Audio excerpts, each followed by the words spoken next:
L'aide humanitaire destinée aux Palestiniens, notamment à Gaza, était censée soulager les souffrances d'une population accablée par des décennies de conflits, de blocus, de bombardements et de déplacements. Pourtant, cette aide, souvent perçue comme un symbole d'espoir, devient parfois un piège tragique.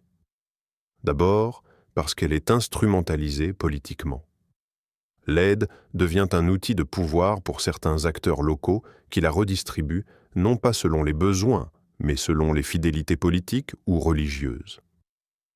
Les ONG, parfois infiltrées ou manipulées, se retrouvent au cœur de réseaux opaques où l'aide devient une monnaie d'échange. À cela s'ajoutent les restrictions israéliennes qui contrôlent drastiquement l'entrée de l'aide à Gaza, ralentissant ou empêchant l'accès à des biens essentiels sous prétexte de sécurité. Les camions restent bloqués des jours, les denrées périssent, les médicaments manquent, et pendant ce temps, les civils agonisent. Le paradoxe est cruel. Une aide internationale massive, des milliards de dollars mobilisés, et pourtant une situation humanitaire qui ne cesse d'empirer. Cela soulève une question dérangeante. Où va réellement cet argent? Et pourquoi ne produit-il pas de résultats visibles? Derrière la façade humanitaire, il y a une réalité plus sombre, une mécanique de dépendance, de corruption et de manipulation. Les grandes puissances se vantent d'envoyer des millions en aide humanitaire à Gaza ou en Cisjordanie, mais sur le terrain, cette aide est parfois une illusion. Dans les camps de réfugiés, les Palestiniens vivent dans des conditions inhumaines, sans électricité stable, sans eau potable, sans emploi. L'aide alimentaire est insuffisante, les soins médicaux rudimentaires et l'éducation abandonnée à des ONG sous-financées. Pourtant, les annonces de dons sont médiatisées comme des trophées diplomatiques. C'est que l'aide devient aussi une arme diplomatique. Les États-Unis, par exemple, ont souvent suspendu ou conditionné leur aide selon les comportements politiques palestiniens.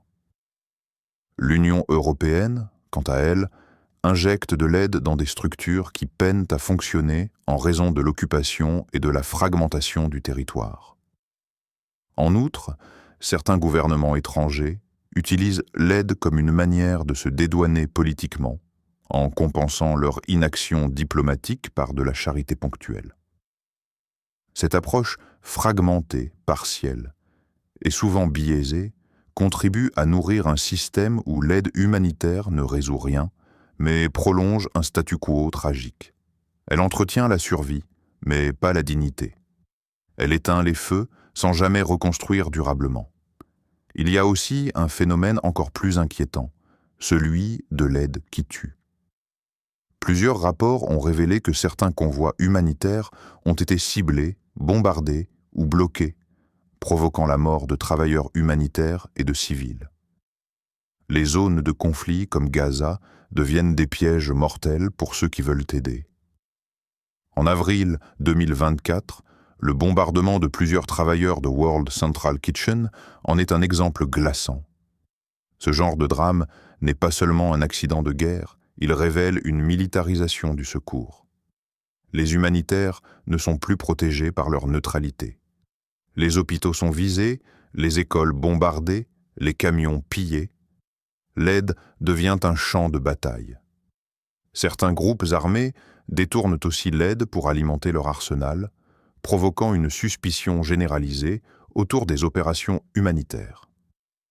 Israël accuse certaines ONG de complicité indirecte avec le Hamas, pendant que d'autres voix dénoncent un blocus si étouffant qu'il transforme l'aide en marchandise de contrebande. Résultat, la population est prise au piège, dépendante d'une aide qui arrive rarement à bon port et qui parfois lui coûte la vie. Ce cercle vicieux ne fait qu'aggraver la situation. La violence engendre la dépendance nourrit la violence. Il ne s'agit plus d'aide mais d'une économie de guerre déguisée en compassion. Enfin, il faut parler de l'impact psychologique de cette aide cauchemardesque. Pour beaucoup de Palestiniens, vivre sous perfusion humanitaire depuis des décennies détruit le sens de l'avenir. Les enfants grandissent avec l'idée qu'ils ne posséderont jamais rien. Pas de maison stable, pas d'école sécurisée, pas de rêve réalisable. Ils voient passer les caméras, les colis, les discours, mais leur réalité ne change pas.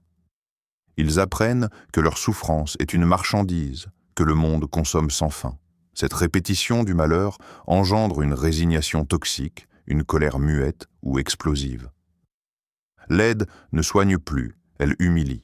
Elle rappelle chaque jour à ceux qui la reçoivent qu'ils sont dépendants, impuissants, oubliés.